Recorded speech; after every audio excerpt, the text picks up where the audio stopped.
I had another dream last night. I have this friend, her name is Annabelle. Madalas na sinusundo niya ako dito at niyayaya niya ako pumunta sa lake at kung saan saan. Sa aking panaginip, she appeared to me and she was telling me, sinusundo niya ako at sabi niya sa akin ay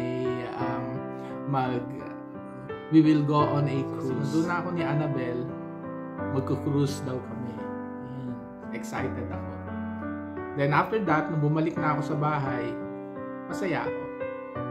When I wake up, I was thinking, si Annabelle, kailan niya kaya ako ulit yayayain? I was trying to analyze my dream. And what comes into my mind, I had a dream before when the Lord made Himself known to me through the face of my best friend.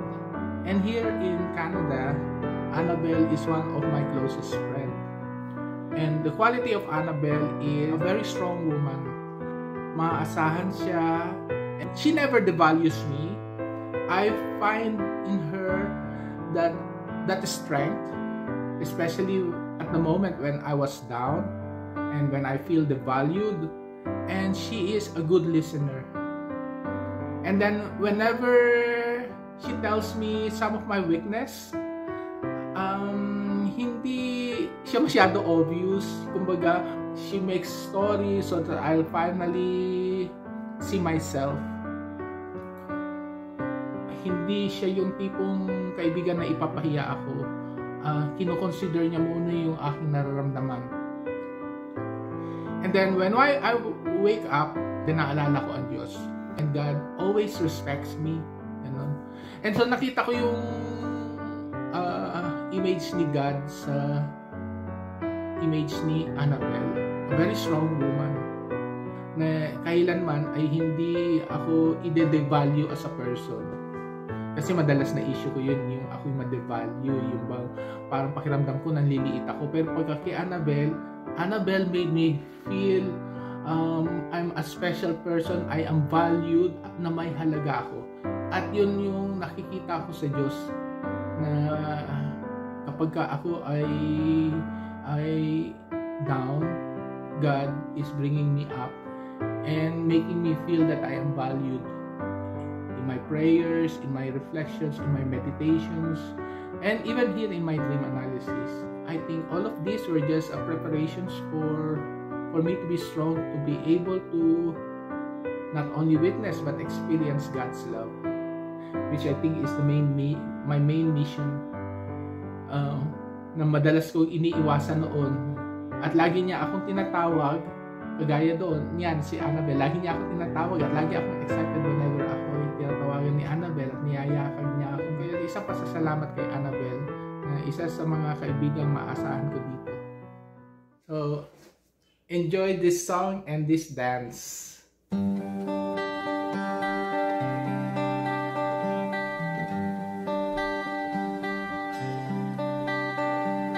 Yahweh, I know you are near,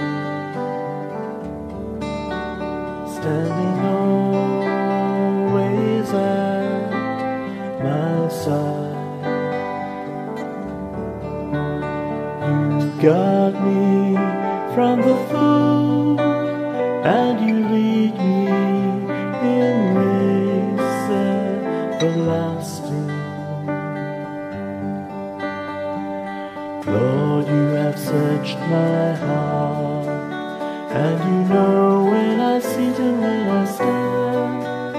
Your heart is upon me, protecting me from death, keeping me from harm. Yahweh, I know you are near, standing always at my side. You got me from the fool, and you lead me in ways everlasting. Where can I run from your love? If I climb to the heavens, you are there.